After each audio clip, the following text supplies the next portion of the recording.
Ben Norma. Babam bana bu ismi verdi ve Norma'nın anlamı öğretmendir. Bu isim hayatımı derinden şekillendirdi. 1960'ların başında henüz 26 yaşındayken hayatımın akışını sonsuza dek değiştiren bir deneyim yaşadım. O dönemde İngiltere'nin Londra şehrinde yaşıyordum ve bir ölüm ötesi deneyimi geçirdim. Bu olay fiziksel dünyanın ötesindeki varoluşun derinliklerini bana açtı. O zamanlar evliydim ve bir çocuğum vardı.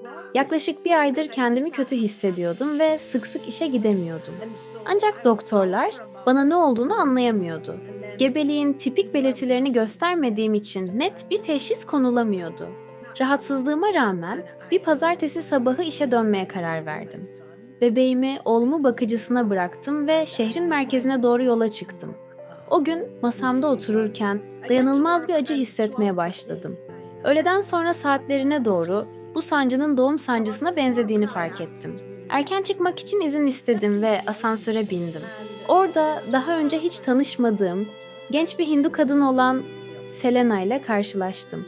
1960'lı yıllarda asansörler sert bir şekilde dururdu ve o an asansör sarsıldığında vücudumdaki acı adeta patlama noktasına ulaştı.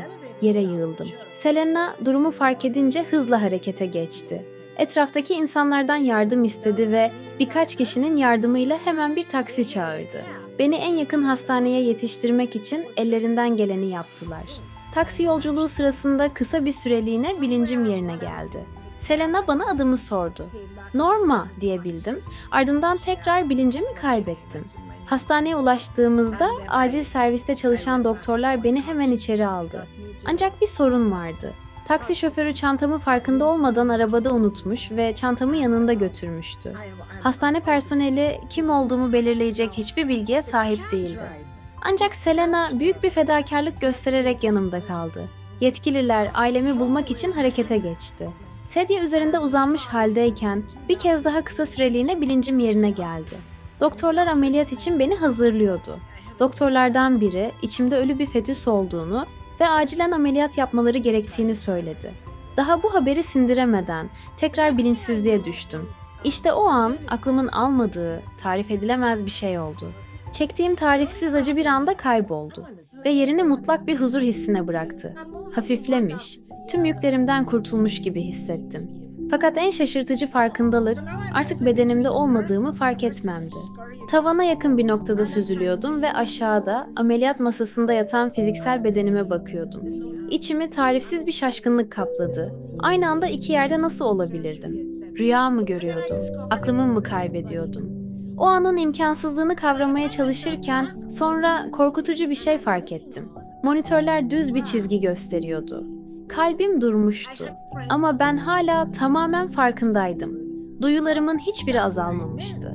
Doktorların elektroşok cihazını hazırladığını gördüm. Metal pedallerin etrafında parlayan elektrik akımını seçebiliyordum. O anda aklıma bir düşünce düştü. Eğer kalbim atmıyorsa ve onlar bu elektrik şokunu uygularsa ne olurdu? Beni geri getirebilirler miydi, yoksa bu işlem bana kalıcı zarar mı verirdi? Tam bu düşüncenin ağırlığını hissetmeye başlamıştım ki ani bir çekim hissettim. Yukarı doğru çekiliyordum. Ameliyathaneden hızla uzaklaşıyordum. Önümde büyük, karanlık bir tünel belirdi. Ancak garip bir şekilde hiçbir korku hissetmiyordum. Aksine içimi derin bir huzur kaplamıştı. Hızla ilerliyordum. Tünelin sonunda açıklık vardı. Önümde tarif edilemez bir parlaklık yükseliyordu. Renklerin muhteşem bir dans sergilediği bir ışık, göz alıcı bir kristal beyazına dönüşüyordu. O ışığa yaklaştıkça anlık bir endişe içimi sardı. Işık beni kucakladı ve tarif edilemez bir sıcaklık hissettim. Sanki her hücrem koşulsuz sevgiyle doluyordu. O kadar derin ve yoğun bir sevgiydi ki tüm korkularımı, acılarımı ve şüphelerimi silip süpürdü. Kendimi tam anlamıyla ait hissettiğim bir yere dönmüş gibi oldum. Ben sadece ışığın içinde değildim. Işığın ta kendisi olmuştum. Sevgi sadece bir his değil, varlığımın özü olmuştu. Tüm ruhum evrenin derin bilgeliğiyle titreşiyordu ve bildiğim her şeyden daha büyük bir gerçeği anlamaya başlamıştım. O anda önümde devasa bir ekran belirdi. 3 sütundan oluşuyordu. İlk sütun planladığın hayat, ikinci sütun yaşadığın hayat ve üçüncü sütunsa boştu. ekran yukarı kaymaya başladı ve hayatımın tüm anlarını birer birer izledim. Her bir eylemim, yaptığım her seçim, gerçekleştiremediğim her hedef gözlerimin önünde canlandı. Planladığım amaçlar ile gerçekte yaşadıklarım arasındaki farkları açıkça gördüm. Ancak bu süreçte hiçbir yargılama yoktu. Sadece derin bir anlayış ve farkındalık hissi vardı. Bu noktada varoluşun sınırlarını aşan bir yolculuğa çıkmış olduğumu fark ettim. Merhaba, bu videoda belki de daha önce duymadığın ilginç detaylar var. Eğer videoyu izlerken keyif aldıysan beğen tuşuna basmayı unutma. Yorumlarında düşüncelerini paylaşırsan çok sevinirim. Ve elbette daha fazlası için kanalıma abone olmayı ihmal etme. Hadi bu yolculuğa birlikte devam edelim. İçimde hafif bir eğlence hissi oluştu. 26 yıl boyunca kendi amacımı nasıl fark edememiştim? Bu inceleme çocukluğumdan beri beni rahatsız eden birçok ruhsal soruya cevap veriyordu. Sonra hayatımın son anlarını da gözden geçirdikten sonra daha büyük ve kapsamlı bir ekranın önüne yönlendirildim. Burada geçmiş yaşamlarım bana gösterildi. Her biri ruhumun uzun yolculuğunu ortaya çıkaran birer kitap bölümü gibi gözlerimin önünde net bir şekilde beliriyordu. İzlerken bu yaşamlar arasındaki geçişlerin ne kadar akıcı ve bağlantılı olduğunu fark ettim. Her deneyim anlamlıydı, beni geçmiş çağlarda ve koşullarda şekillendirmişti. Birer birer 6 önceki enkarnasyonumu gördüm. Bir yaşamda savaş zamanı denize sürüklenerek ölen bir kabile kadınıydım. Bir diğerinde güçlü ve cesur bir savaşçıydım. Antik Mısır'da İsa'nın çarmıha gerilişine şahitlik eden bir seyirciydim. Amerikan güneyinde bir köleydim. Ancak en şok edici olanı bir beyaz plantasyon sahibinin vücudunda olmamdı. Elinde kırbaç taşıyan bir efendi olarak gördüm kendimi. Reenkarnasyonun gerçekte var olduğunu görmek beni şaşkına çevirdi. Bu kavram büyüdüğüm dini öğretiler içinde asla yer almamıştı. Ancak burada tüm gerçekliğiyle önümde duruyordu. Aklım bunun ne anlama geldiğini kavramaya çalışıyordu. Şimdiye kadar inandığım her şey eksik miydi? Daha önce sıkıca sarıldığım katı doktrinler artık yaşadığım deneyimi açıklamak için fazla yetersiz görünüyordu. İçimde derin bir içsel çatışma başladı. Acaba geçmişteki inancım, varoluşu daha geniş bir bakış açısıyla anlamamı engellemiş miydi? Bir çocukluk anım aklıma geldi. Kilisede oturup papazın dünyayı keskin bir şekilde iyi ve kötü, cennet ve cehennem diye ayırarak anlattığı vaazları dinlediğim o anlar. İçimde her zaman sessiz bir huzursuzluk olurdu. Sanki bir şeyler eksikti. İçimin derinliklerinde bir ses bana hep daha fazlası olmalı diyordu. Şimdi kendi ruhsal yolculuğumun enginliği karşısında dururken o fısıltıların doğru olduğunu anladım. Önceden sahip olduğum kesinlik tamamen yıkılmıştı. Yerine evrenin ne kadar geniş ve kapsayıcı olduğuna dair alçak gönüllü bir farkındalık almıştı. Ancak tüm bu şüphelerin yanı sıra garip bir rahatlama da hissettim. Sanki uzun süredir kayıp olan bir yapboz parçası sonunda yerine oturmuştu ve görmem gereken büyük gerçek tüm netliğiyle önümde duruyordu.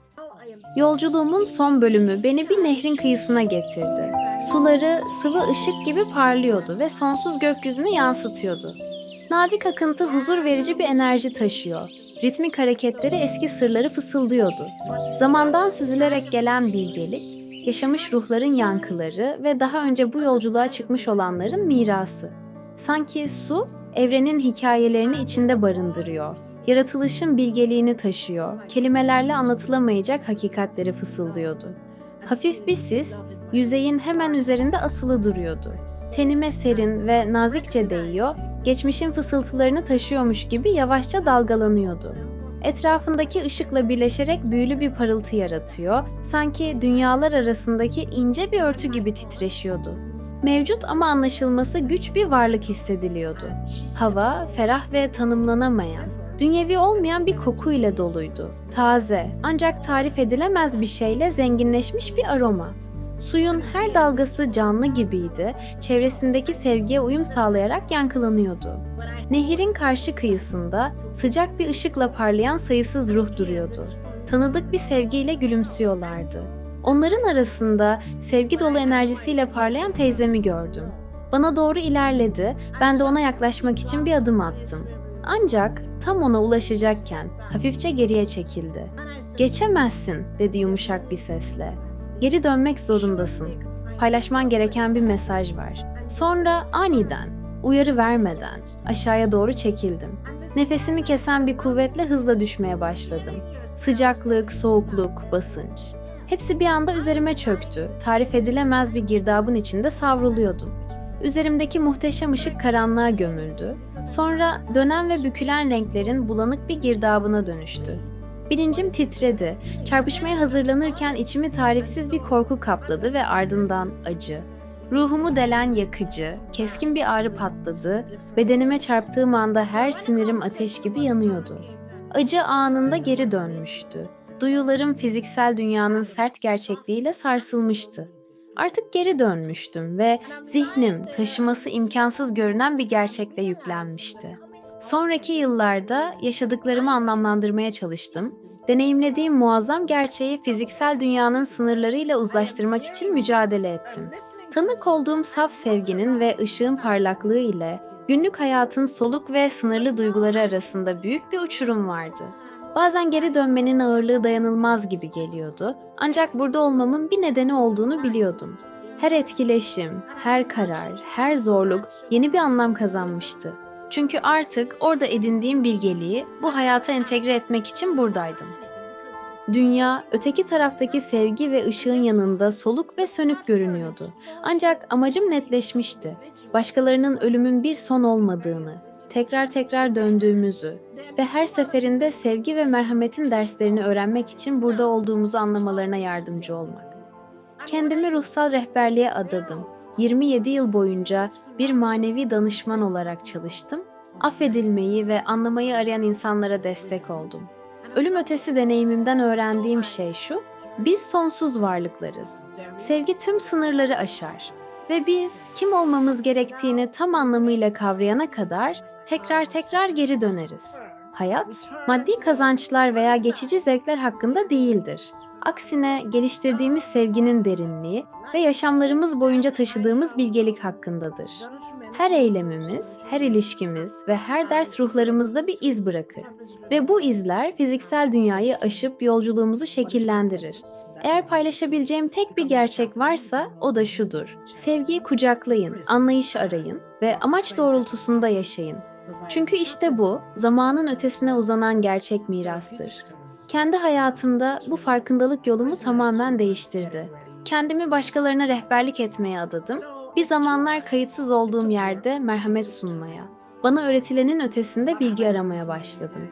Her gün bana gösterilen sevgi ve bilgeliği yaşatmaya çabalıyorum. Çünkü en küçük iyilik hareketinin bile göremeyeceğimiz kadar geniş yankılar uyandırabileceğini biliyorum. Ve eğer bu yolculuktan bir şey öğrendiysem o da şudur: hepimiz bu gerçeği kendi yollarımızda taşıma gücüne sahibiz. Merhaba, bu videoda belki de daha önce duymadığın ilginç detaylar var. Eğer videoyu izlerken keyif aldıysan beğen tuşuna basmayı unutma. Yorumlarında düşüncelerini paylaşırsan çok sevinirim.